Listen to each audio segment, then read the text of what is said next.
কোথায় গেল? কাজের সময় একটা কিছু যদি খুঁজে পাই, লাইফটা চালাতে পারছি না।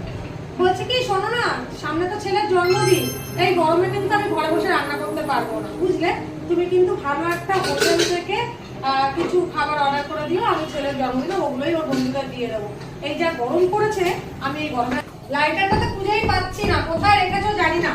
আর যাই হোক, ওই কথাই কিন্তু রইলো, আমি কিন্তু রান্না করতে পারবো না। হ্যাঁ, তুমি কিন্তু একটু হোটেলের ব্যবস্থাই করো, এই গরমে কেউ একটু হেল্প করে না, আমাকেই সব করতে হয়। কি কি কথা বললে? কি কথা বললাম দিদি ভাই তোমাকে আমি? তোমার একটা ছেলে, তার জন্মদিন, তুমি ভাইকে বলছো হোটেল থেকে রান্না করিয়ে নিয়ে এসে তবে তুমি জন্মদিন পালন করবে? না দিদি ভাই, কোথায় তোমার একটা ছেলে পঞ্চব্যঞ্জন রান্না করে, মাছ মাংস ডিম ও যা খেতে ভালোবাসে ওকে রান্না করে সুন্দর করে পাত সাজিয়ে তবে ওকে তুমি জন্মদিনটা পালন করবে, আর তুমি কি ভাইকে বলছো হোটেল থেকে রান্না করে নিয়ে এসে তবে তুমি তার ছেলেকে রেঁধে বেড়ে দেবে? দিদি ভাই শান্ত হও, এত কথা যে তুমি কি করে বলো? আমার এসব পছন্দ না, একদম পছন্দ না। মা একটা কি আলাদা মানুষ শান্ত হও দিদি ভাই, শান্ত হও। মা কি আলাদা বলো, তুমি যদি চাও রান্নাটা করে তুমিই করে ফেলো, অসুবিধা নেই আমার, আমি সব অ্যারেঞ্জ করে দেবো। কি বলো দিদি ভাই?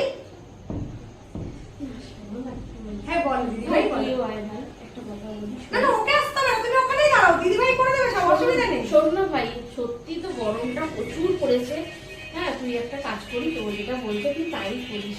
তুই একটু রান্নাটা করিয়ে নিয়ে এসে দিস হোটেল থেকে, সুন্দর করে সাজিয়ে ভাই, তুমি তাই করে দিও। না না, একদম অসুবিধা না, আমাকে তাড়াতাড়ি বলতে না হবে। না, কোনো অসুবিধা নেই আমার। কিন্তু আলাদা না। না না, আমার কোনো অসুবিধা নেই ভাই, তুমি তাই, তুমি যেটা বলছো ভাইকে দিয়ে হোটেল থেকে আনিয়ে তাহলে কি করে?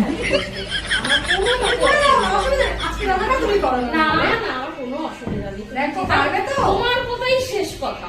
আচ্ছা ঠিক আছে, দিদি ভাই চলো।